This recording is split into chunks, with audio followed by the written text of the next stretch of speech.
Hello and welcome to We Debate. I'm Joe Munene. Now, the government has recently lifted the ban on the importation and use of genetically modified food and seed varieties in the country. Expectedly, the issue created a huge uproar, with many concerns being raised over the matter. Are these concerns over the safety and benefits of GMO well-founded? What assurances and mitigations are in place to ensure that GMO food is not only safe for human and animal consumption for the environment, but also that it does not adversely affect our ability to sustainably feed ourselves in the future? This is Good for Debate. The debate motion for tonight. Let it be resolved. GMO food is good for us.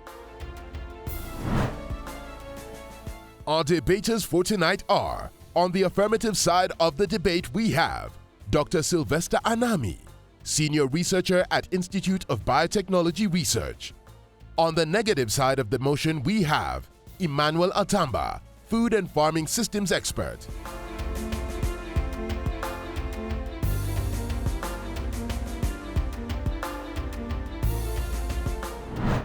Dr. Anami, Emmanuel, welcome to this debate session. The motion for debate: let it be resolved, GMO food is good for us. Dr. Anami, you are arguing on the affirmative side of this debate. Emmanuel, you stand in opposition. We start with 1 minute of opening remarks. We'll start with you, Dr. Anami. That will be followed by your main presentation. You'll each have 5 minutes to give a presentation. After the second presentation, we will have rebuttals, your opportunity to respond to what your opponent has put forth. Now, as part of the format of these debates, we have a panel of jurors, 3 members.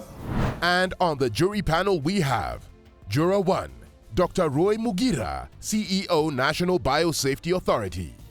Juror 2, Wanjiru Kamau, Policy Specialist, Biba, Kenya. Juror 3, Alice Kemunto, Executive Director, Consumer Grassroots Association. And prior to the start of the debate, the jurors have been polled on their individual stand on this motion, and I will share with you where they stand. And the essence of the debate is for you to convince them to your side of the motion. At the end of the debate, we will poll them again to see whether you've been successful on that front. Now, at the start, one of the jury members is in support of the motion. So, Dr. Anami, you are starting with your back foot. 2 are against the motion. In essence, they are saying GMO is not good for us. And we look forward to Dr. Anami convincing us and the other 2 jurors that indeed GMO food is good for us. To start us off, Dr. Anami, your opening statement, 1 minute. So thank you very much for the opportunity and for this debate. I am a scientist, and as a scientist, we translate research excellency into from basic research to benefit for the society. And in fact, we have global demand now for the plant-based products, including feed for our livestock industry and also food for us all. And for that matter, in this country, we are having a number of agricultural challenges that include, for example, the deadly drought that is ravaging this country today. And therefore, for that matter, it calls upon all of us to bring the tools we have, including classical breeding, agroecological farming practices, and biotechnology that actually generates genetically modified organisms for us to be able to boost all dimensions related to food security. That means the availability, the utility, the access, and in fact the stability in that case. Thank you very much. All right, thank you, Dr. Emmanuel, your opening statement, 1 minute. Yeah, thank you very much for the opportunity to really discuss this important topic. It's very timely. I think we are all living in this country, and we have seen that the attempt to move us towards mass production of food that is similar, with similar inputs and inputs that are not diverse has failed. And this is not news. This is something that we have seen. that you cannot do mass production in a context like ours. One, our farms are our homes. People live in those farms where they farm and they grow their food, and the best way to achieve food security is allowing the people to be able to grow their food with inputs that they own and inputs that they control. This is not about science. No one questions science. Science is what we observe and what we document. This is about a specific technology that has been developed by a few people, which everyone has a right to question. This is not a scientific debate. It is a debate about a particular technology that is being proposed to us. All right. Thank you, Emmanuel. All right. Dr. Nami, we now come back to you, your 5 minutes presentation. Yes, I agree with Atamba that biotechnology is not a farming system. It is actually a technology. It is a tool that gives us genetically modified crops or even animals and vaccine. Now, let me bring you closer to where science has brought us. Science, if it was not for it, we could not have had green revolution. It's because of classical breeding and through science that we had lifting millions of people out of poverty because of improved food security in Mexico and in Asia. We had also, through science, that maize, the modern maize that we have today, has been bred from the original wild varieties. Today, because of science, we have watermelons that are juicy and in fact sweet. Farmers prefer them because science has brought them to the people. We have strawberry, and I can mention so many of them. And for that matter, it's important that tools that are available for us, including biotechnology, are brought on board to complement the existing technologies in order to boost food security in this country. I will argue that in the face of misinformation, disinformation, and malinformation that has been happening during, after the lifting of the ban, it is true that I have the opportunity to restore confidence in Kenyans and restore confidence in our farmers that this technology is good for them in order that they can be able to address the number of challenges that they're having. What are these challenges that agriculturals are having? For example, farmers are devastated by pests for their crops. There are diseases for their crops. Drought stress that is there right now, like for example, in 30 out of 47 counties in this country. People are actually moving from being wealthy to being poor. For example, a farmer who has, let's say, 1,000 herds of cattle. They all die because they lack food. And in that case, they become poorer. So for that matter, I want to convince the public that GMO, which comes from a biotechnological tool, is actually good for this country in order to boost food security. And I will be having an opportunity in this case to be able to address some of those particular challenges. Like for example, there's an issue of food safety. And therefore, from the very beginning, I want to say that GMO foods are safe for human consumption and also for our livestock industry. And for that matter, I will delve that into details as the debate goes on. It's also important to note that GMO is also important for the fact that the safety of GMO as scientists undergo rigorous process for it to be released. And one of the processes that goes through is that as scientists, we are able to test the safety of the transgene that is transferred in that particular organism. After that, we also test the messenger RNA that is actually transcribed from that particular transgene. For that particular matter, there is a protein that is expressed. We test that particular protein. We test, in fact, intended and unintended effects of that particular transgene.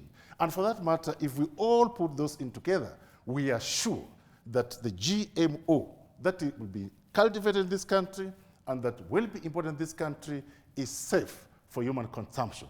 I can address farmers of this country that they are concerned that they will be able to lose their seeds because of escape of tranche. I want to assure them that that is not possible, because I've had a farmer in my area where I come from. He has been planting his indigenous maize seeds for a very long time. And the neighbors have been planting hybrid seeds. And there have never been a problem with this farmer in the event that he has been harvesting his indigenous seeds year after year, season after season. Thank you very much. All right. Thank you, Dr. Anami. Emmanuel, I'm not sure you are convinced at this point, but now you are opposing presentation. 5 minutes. Yeah, I think we have to go back to the drawing board and ask ourselves, what do we really need as Kenya? We have a unique food system in Kenya and in Africa in general. And this is why GMOs are not good for our system. They are not good for our context. Our context, we are talking of about 2 million small-scale farmers who grow food first to feed themselves and then to sell to the market. This is the context we are talking about. When Dr. is talking about using tools that are available and how these tools are safe, you just ask, tools are made and controlled by people. Who controls these tools? It is not our farmers. And before they say that it is the scientists who came up with GMOs, let it be known that it is actually the farmers who discovered Bacillus thuringiensis and how it works. So it is the farmers who discovered that there is this important bacteria in the soil which is able to work on different pests. So what they used to do, they would just take the soil from the ground and sprinkle on the maize, and it addresses the issues. And what we needed to have done is to really ensure that we protect that bacteria in the soil, because it will be in my soil, in my farm in Eldoret, it will be in someone's soil in Muranga, it will be in someone's soil in Homa Bay and Siaya. It will not come from America. We don't need to get a bacteria that naturally exists in the soil or its functions and its activity to come from a different country when it naturally exists. It is abundant. We are not telling our farmers that actually this is their knowledge that we are playing with. This is the information that farmers have had over the years that we are playing with. If the modern scientists were there in the times of Isaac Newton, maybe they would have even taken the force of gravity and made money out of it. When Isaac Newton discovered that there is gravity, when he saw mangoes falling from the tree, you know, he did not go and customize it. He did not go and take it to the laboratory and own it and control it and say that you cannot use gravity unless you pay me. And this is what we are seeing here, that people are looking at what farmers are doing and taking that and putting in a situation where control is left for a few people. Let it be known that there is no laboratory in this country that has the capacity to develop GMO maize. So this is coming from outside. And why is it not good for us? It is not good for us because it is not good for our farmers. Now that the ban has been lifted, we are going to see GMO maize being imported from the US, for example, which has one of the highest technical efficiency of maize production. Our farmers will not be able to compete with those farmers. Not because they use GMO seeds, but because their farming is highly mechanized, because their farming is highly subsidized, because they get real-time weather data, which was, for example, which in this country, for example, farmers are not able to get.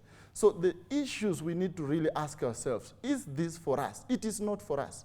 It is for them. It is about those companies that come come up with these seeds. It is about those farmers in the US who want to supply their maize to Kenya because they do not have maize in their market in the first place. And if it is safe, why regulate it? If it is safe, why do we have the National Biosafety Authority? If it is safe, why are you testing to confirm it is safe? We have never had questions about our maize, and I think that introducing something that needed to be tested is, first of all, not good for us, because it is exactly showing that even the ones who are coming up with it are not sure of the safety. All right. Thank you, Emmanuel. Dr. Nami?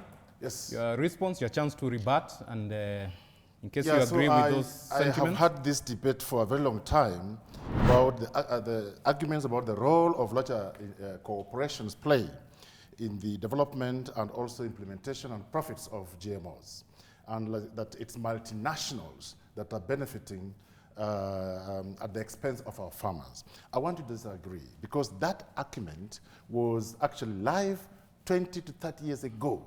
It cannot be that we stopped thinking and stopped doing anything 20 years down the line, because now in this country we have laboratories and I can mention several of them. I am in those laboratories working in the development of our own products because markets have changed. The costs of producing a genetically modified organism is actually less nowadays, and now we are using public money to be able to produce seeds, and therefore those seeds are for the public good and therefore not for profit. We benefit ourselves, we do it ourselves in this particular country.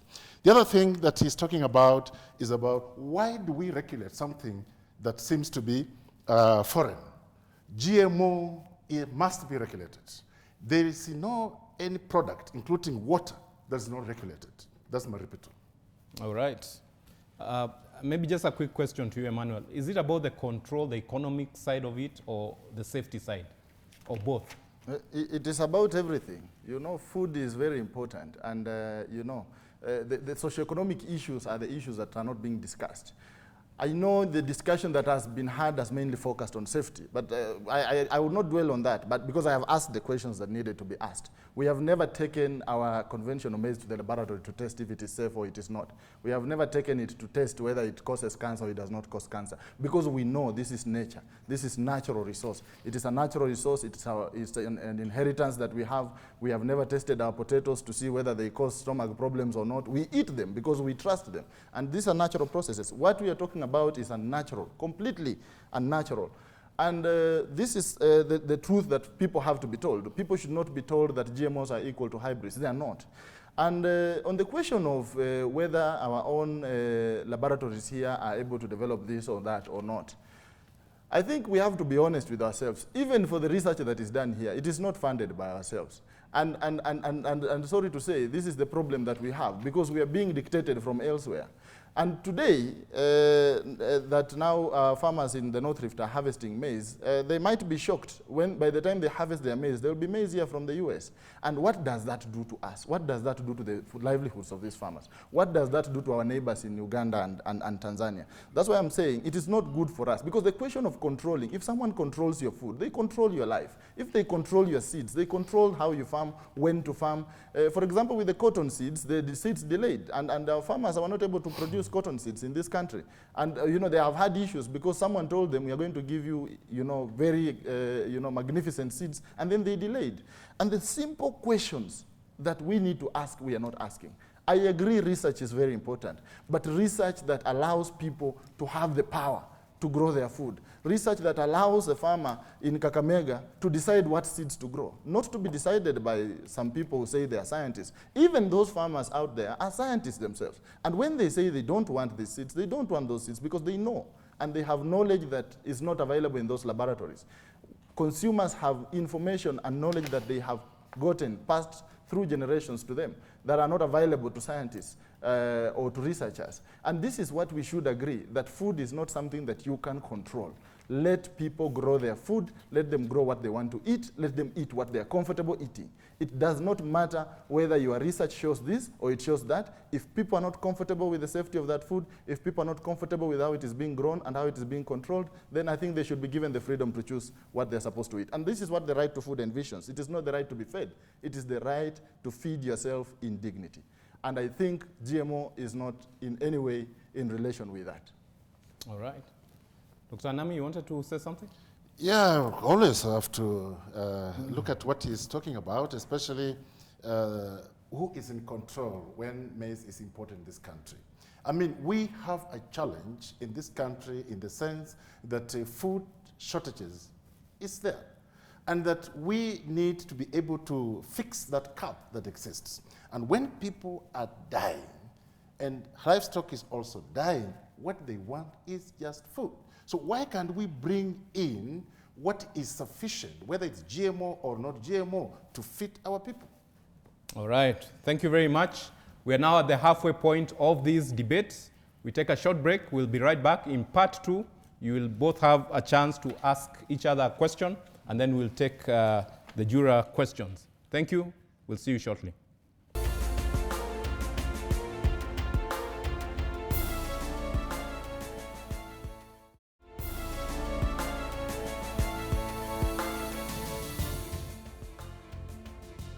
Welcome back to the debate. A quick reminder for you to engage with us on our social media pages on your take on this debate. Now, we start off this second half with cross-examination. We'll start with you, Emmanuel. Your question to Dr. Anami to challenge the position that he's taking tonight. Okay, thank you. I think the first question that I would have is simple. That what our farmers have been doing, and you know, with the growing diverse foods and saving their own seeds, and you know, basically being able to come up with some of the techniques and all that.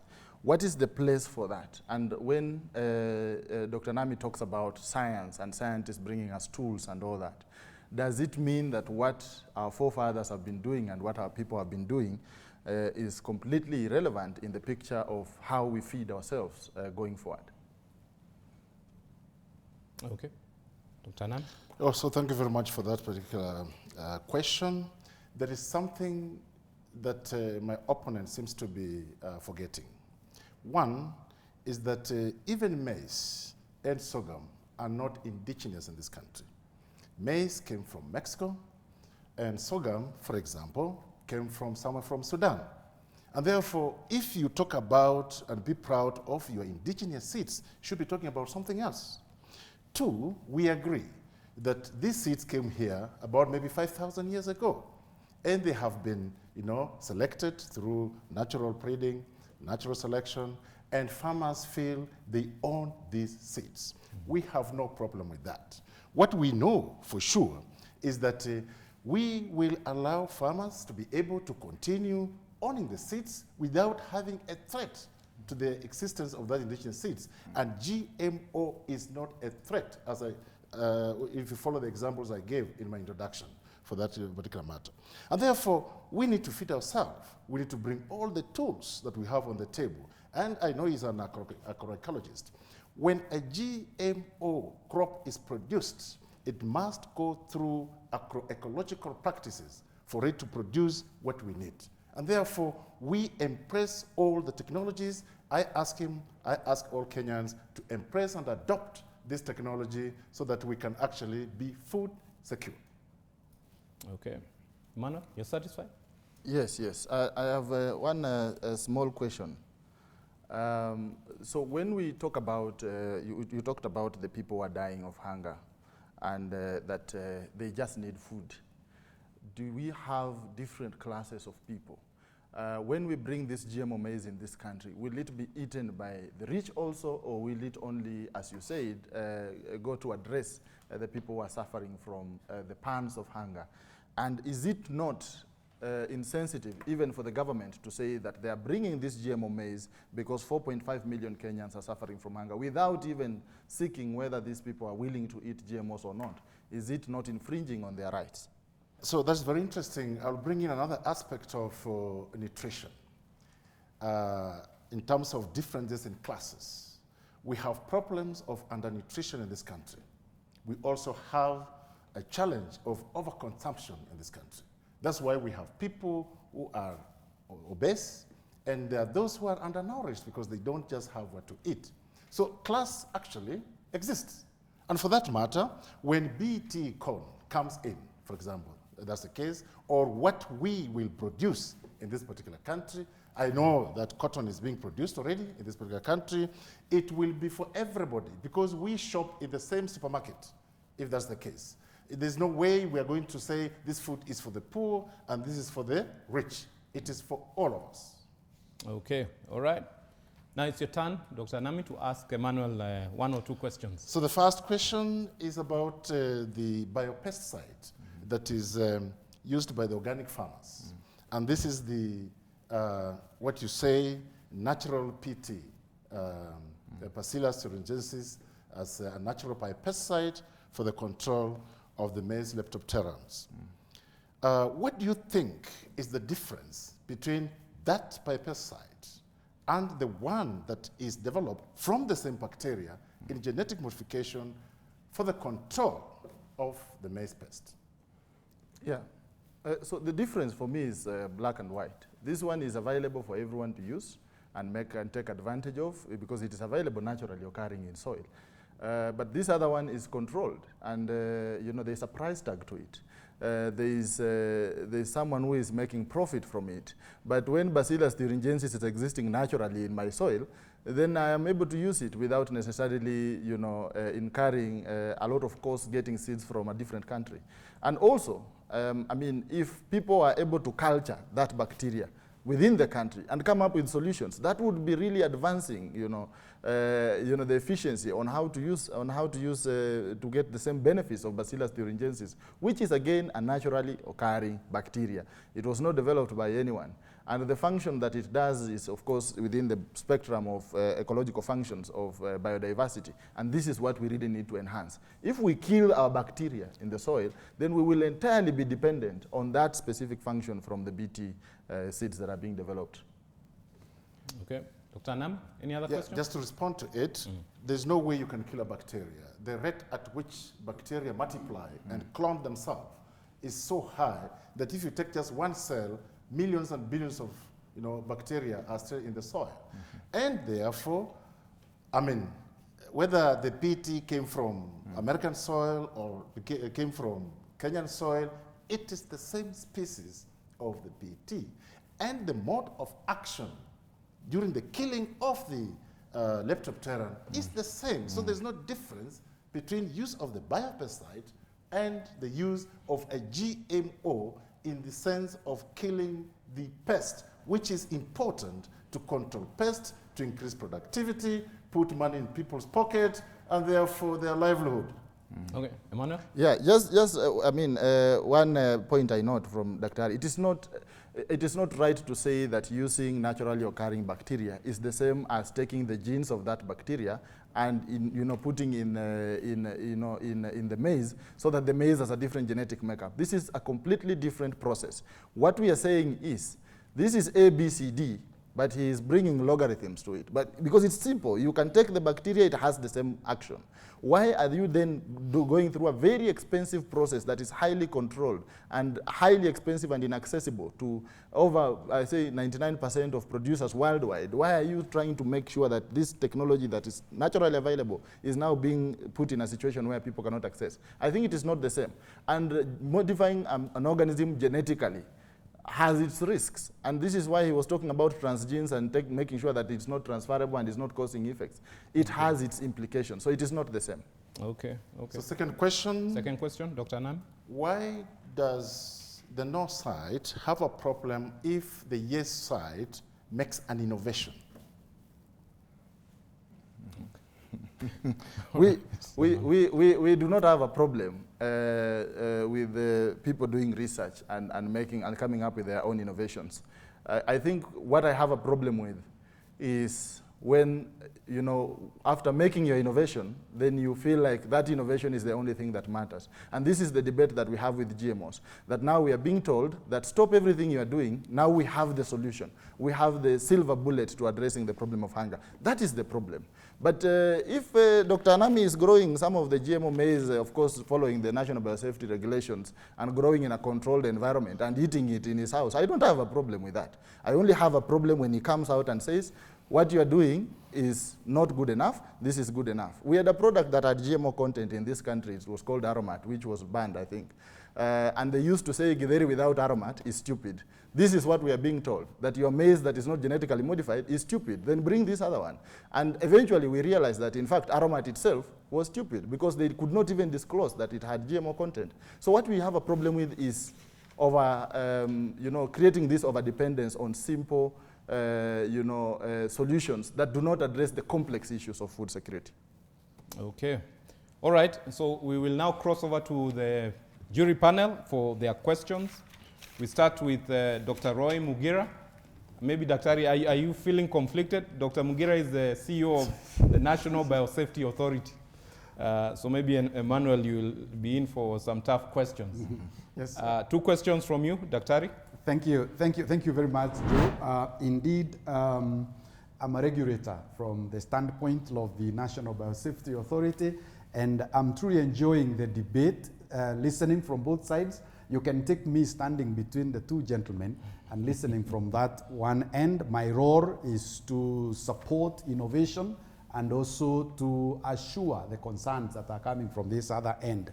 Having said that, Joe, I will put it in a way that I'll put the same question to both debaters. And this is to help us put the debate into context so that we can have a real stuff that we're talking about. I'm glad to see the depth of understanding, particularly of the BT technology, that I agreeing again with Emmanuel on this is a farmer-driven innovation kind of, and also agreeing with Sylvester. Now, there is one GM crop that has been approved in Kenya for cultivation, and that is BT cotton. Using BT cotton as a GM crop demonstrate how it is A, good for us, for the case of Sylvester, or B, not good for us, for the case of Emmanuel. If we can start with Sylvester.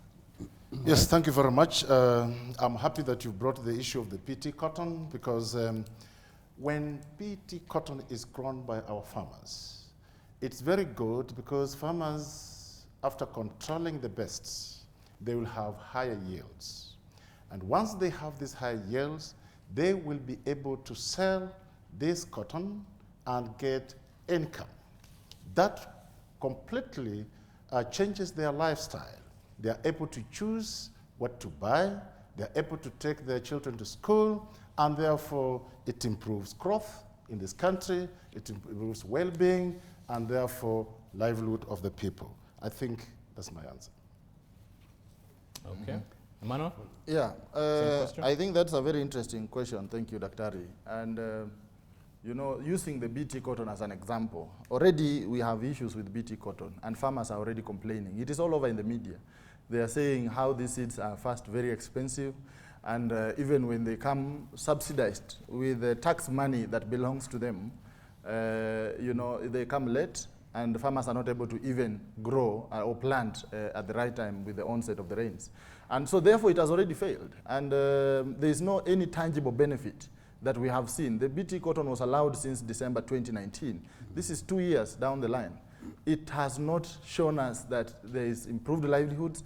There is no result in terms of the farmers now being happy, you know, their livelihoods improving and all that. What we have seen so far are complaints. And I think even the company, there was a media item the other day, I think about 3 months ago, that the company was even considering pulling out of supplying the seeds because it is difficult you know, to bring this kind of technology to our people who do not have the mechanisms to apply the required regulations. So I think the BT cotton has actually demonstrated that it is not practical. It is not a practical solution for us. It might be a solution for other people for their own reasons, but it is not a solution for us.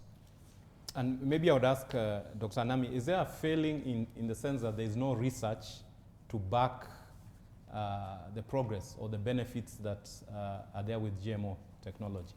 Yeah, so research that could be shared and that addresses all the concerns around the issue. The socioeconomic research all over, and we can share this maybe after the talk. So is it an issue of it's not being communicated? I think it's maybe research has been done, but well, the wider public for scientists, they it. communicate through publications, and they stop it there. But I think, in my opinion, it's important to have an opportunity to communicate effectively this kind of data so that we come to, you know, common understanding of the benefit of GMO cotton. Okay, all right.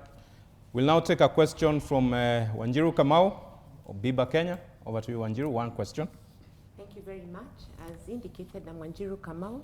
I represent Biba, Kenya, a civil society organization that keeps stakeholders alert and aware about the impacts of genetic modification in our agriculture and our foods.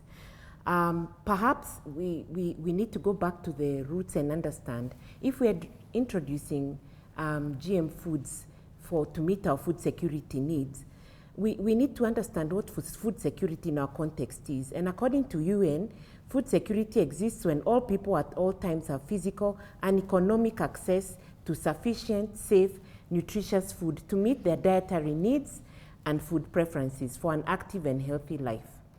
So as we look at this technology, we need to ask ourselves, is it sufficient, is it safe, is it nutritious? But the question I want to ask aligned to that, and perhaps this is directed to Bwana Emmanuel.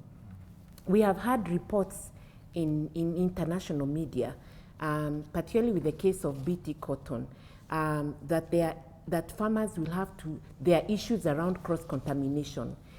Is it possible in our context, knowing the Kenyan farmer has less than, most on average, less than an acre of land, up to a maximum of 3 acres, how are we going to ensure that cross-contamination does not happen for open pollinated crops in our context? Because we are smallholder farmers, and what would be the risks of having to, what do farmers have to do to prevent what we have had called refugia or cross-contamination? What impacts will that have on our farmers? Perhaps you can elaborate this for our listeners and for Kenyans to be able to understand this better. Thank you. Okay. Mano? Yeah, I think, as you have explained, I think in our context, we have to be context specific. When we are coming up with solutions, you have to be very specific on the context you're applying. According to the National Biosafety Regulations, the regulations on how to grow GMO cotton or GMO maize or any GMO products, leaving the buffer, for example, I think is a minimum of 5 meters. Not many farmers can afford that. And I am happy that my friend Dr. Anami, he mentioned about this farmer in his village who still grows their own mahindi ya miezi tatu, I think is the 3-month early maturing maize. At the same time, maybe they can engage in the other production, but they are still keeping these other seeds. So it is very important to maintain a diversity of seeds. And this is what our farmers have been doing. And this is the same for my mother, this is the same for my own farm, this is the same for many farmers that I know. Even after introduction of hybrids, farmers were still able to keep their seeds. And it is not the same to say that because the hybrids did not cross-contaminate the indigenous, I can just call them indigenous, because I think, Dr. Nami, when I was born, I found maize here. So I think, according to me, maize is indigenous here, because I didn't find anything else. But it's important that we note that the GMO has a higher risk of cross-contamination. And this is why the same regulations are there. So when we say that it does not have an impact, why do we have the regulations? Because the drafters of these laws envisioned already that there is a possibility, there is a risk. And what we are talking about, that risk is what people need to understand, that there's a risk of contamination, and therefore it makes it very difficult in our context, especially with our small-scale farms, for our farmers to be able to grow GMO maize without contaminating the other varieties of maize and other crops. Alice Kemunto, Executive Director, Consumer Grassroots Association. Your one question to Dr. Anami, I believe, to balance out. It's like you knew it.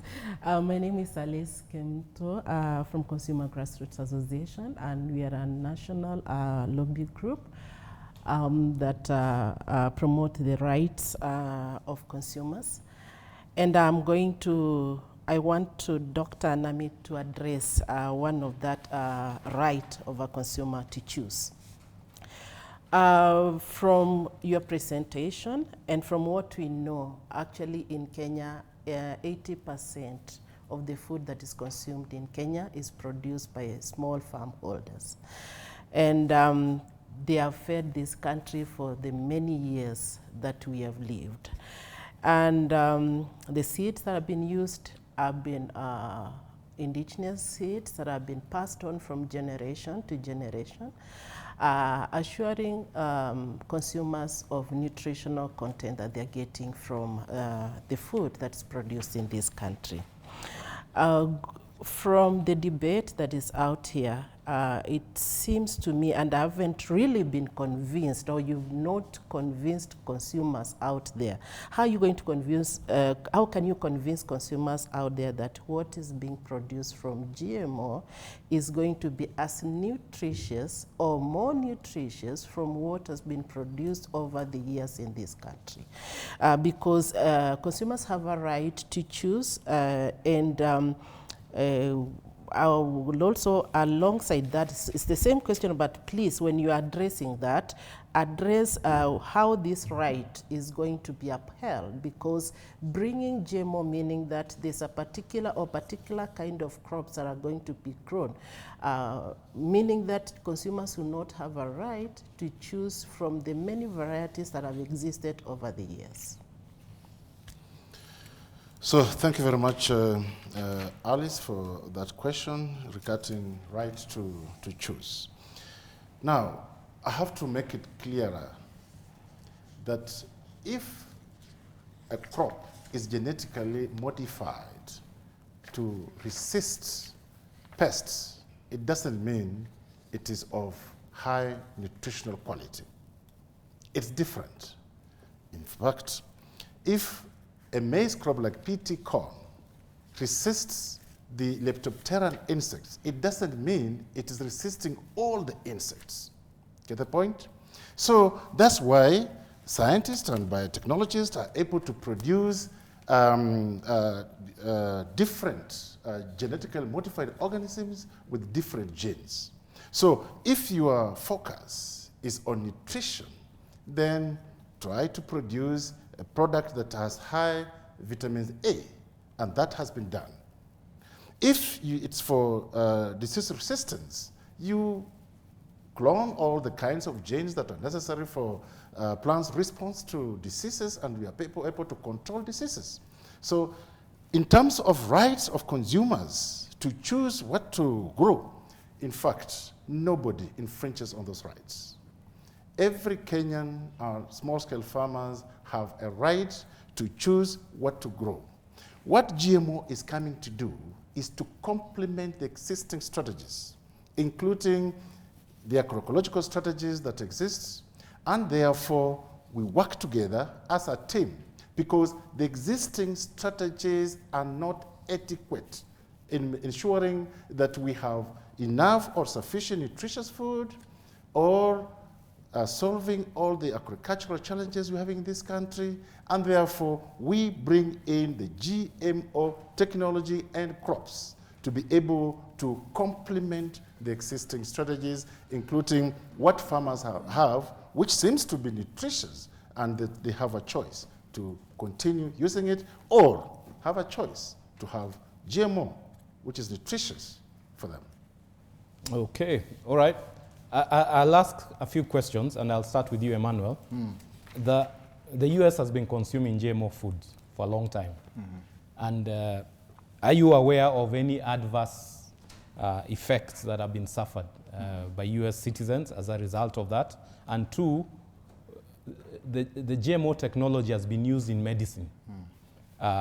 What are your thoughts around that? That it's already in application, it is serving a certain benefit? Those two questions. Even in the US, who eats that GMO food? Yeah? The protocols of the White House dictate that the American president, the US president, is not to be fed at any point in time during his or her tenure on GMO foods. Why? And this is the question that we have to ask. When you label and when you distinguish between GMO and non-GMO, is it everyone who is eating GMO, or is it those who have been disenfranchised by the system, those who are economically, below the pyramid that are going to eat that GMO food? That's why I'm saying we need to really make sure that everyone has an equal chance to eat what they want and not create a situation where people are desperate, consumers are desperate to a point that they are willing to eat everything that is presented to them. If it was a level playing ground, then I think it's okay. But even in the US and in Europe and other places, people are moving towards even organic. They are saying completely pesticide-free production for the rich and the mighty. And that is what we need. Every one of us has a right to adequate food. And that adequacy has to be defined by me, it has to be defined by you, it has to be defined by the juror, and it has to be defined by Dr. Nami. So everyone defines what they want to eat. And that's why I think it's important to even mention that even here in this country, when this GMO maize comes, it will be labeled that this is GMO maize and this is non-GMO maize. Why are you labeling? For who? It is for those $5,000 millionaires so that they don't eat it. They can know this is the GM we are not eating. And when the price is low, it's the poor who are going to eat it. So we are in a situation where we are actually saying that there is food for everyone, But this is the quality standards. So this quality is for these people, and this quality is for these people. So I think, and I don't think we have eaten it long enough as humans to know whether it has effects. 30 years is not enough time to know whether it has any adverse effects in the first place. Okay. GM technology in medicine? Yeah, what we talked about, that's why we talked about, we say this specific technology we are talking about. I know the issues of production of insulin and all these other things that uses biotechnology. I have taken biotechnology units myself in the university. So we are not fighting against technology. What we are saying is, in this context and the issues that we have in this country, BT maize is not the solution. And we are going to spend a lot of public resources. Some of them will be spent in research. Some of them will be spent in, doing a lot of consumer education, trying to convince consumers. Some of it will even be spent in subsidizing those inputs. But it will not get us where we need to go. Okay. So we are not really saying that now biotechnology is completely something that should not be touched. I think technology has its place. And for example, in medicine and all that, you remember even during Corona when everyone was wondering where are we going to get the vaccines. But even those vaccines are not even working very efficiently. People are still able to contract COVID and all that. So there are questions. Technologies can fail. The same way you use your iron box to iron your shirt today, the same iron box can burn your shirt tomorrow. So technology should not go unquestioned. That is the thing that people have to understand. That, okay. Yeah. All right. Two questions, Dr. Anami. One, there was a ban in place, and there was a reason that the policy makers, at the point that ban was effected, decided that they needed to have a ban on GMO. In your view, and I know you are a scientist, maybe not on the policy side, but what changed? So what might have changed is very clear that we are having as a country, and I'm not talking on behalf of somebody, what I see myself, challenges in terms of the availability and access of food. That's one thing. Therefore, in fact, on one of the questions that you asked him, whether GMO has advanced effects on maybe health, it's clear that the government might have considered, and did actually consider, public participation, that's correct. In fact, reports of experts and also other, like for example, institutions that exist. Yeah. And then in their own opinion, decided that it's now time to lift this particular technology because of its potential in many fields.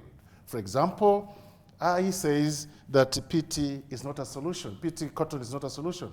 I want just to challenge him and tell him that most of the fabrics that we're putting on here are imported, and they are actually manufactured from biotechnologically engineered PT cotton. And therefore, we are all consumers of biotechnology as we are in this room. And therefore, I agree that the government considered all aspects necessary and then considered the benefit that outweighs the negative effects, and therefore decided to lift the ban. Maybe it's safe to wear but not to eat. It is also safe to eat because that's what he dodged, and therefore clearly I can report GMO is safe to eat because in America, as you asked, they have been eating this. And I saw some of the politicians who we were debating with some times back. They always go to America either officially or in their private capacity, and they enjoy the food there, which is actually GMO. They are not dying from cancer.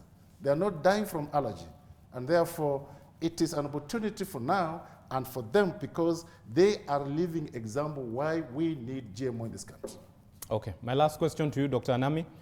On the issue of the seeds, yes, you can infuse them, you can engineer them to have more nutritious value, but there's the so-called terminator technologies that once you plant, in the olden days, we would have a harvest, and then you put some of the seeds, and I think that question was asked.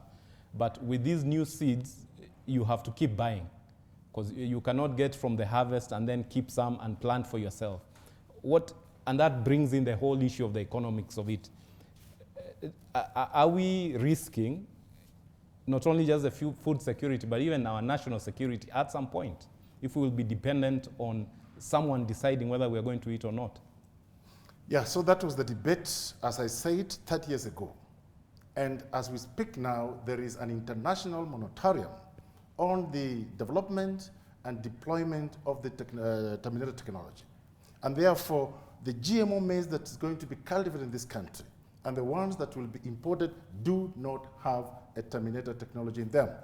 Secondly, just to highlight this issue, I understand that we have adopted the hybrid system in this country. And if you understand how hybrids are developed, they actually, first of all, make the male sterile, which is equivalent to terminator technology. And therefore, to be able to produce hybrids, you need an inducer to be able to activate, so that you have now the ability of heterosis that actually farmers are now enjoying today, of higher yields in hybrids. So in that case, in my opinion, this technology is not in the market. Okay, yes. All right. Thank you very much. That brings us to the end of the questions and answers phase. And now, debaters, you have a chance to summarize your thoughts with your closing statement. We start with you, Dr. Anami. 1 minute to finalize and close your argument. Yes, I hope that I've convinced Kenyans and also everybody, especially our small-scale farmers, that GMO, if adopted, is actually poised to contribute significantly to food security in this country. And in fact, I have to mention that even the whole world is moving away from the GMO technology. Now we are in the gene editing technology, in the sense that you do not have to move genes across the board. You just have to manipulate the genes from the same organism and you achieve the desired traits that you have. Indeed, I agree that GMO is actually coming in to complement the existing strategies and technologies, and therefore ask Kenyans to trust science, to trust scientists, to trust our institutions, especially those who are regulating the GMOs, to ensure that, to have the faith that what actually, in fact, also trust the government, that what they are doing and the policies they are putting in place are good for us. I also advocate for the fact that we have crops, resilient crops in this country that needs actually to be introduced. Like, for example, the breadfruits are very key for regenerative agroforestry, and also especially in marginalized areas and also areas or counties in which we have deadly drought. We have plants like, for example, Enset plantain, which is grown in Ethiopia, and if they are grown in these marginalized areas, they can contribute significantly to food security and all dimensions of food security. All right, thank you. Emmanuel, your closing statement, 1 minute. Yeah, I think Kenyans are very smart people, and all of us, regardless of whether you are a daktari or a professor, or you are in civil society or not, or you are in government or not, I think all of us have the ability that has been given in us to be able to look at things and understand them and question. I want Kenyans to not, put down their role to question and ask questions. It is very important that this debate is heard by everyone. Every voice is important. Those questions that are being asked by people outside there should not be, shut down by professors and doctors who are saying we have been doing this. Yes, you might have the experience, you might have the knowledge to do that, but the other people, even in their own capacities, have the ability and have the right to question. And I just want to ask everyone who is watching that you have the right to question and you have the right to ask questions. There is no one who is a better scientist of your stomach than yourself. There is no one who is a better professor of what you feed your children than yourself. So you have the chance to decide, and this is not a lost war.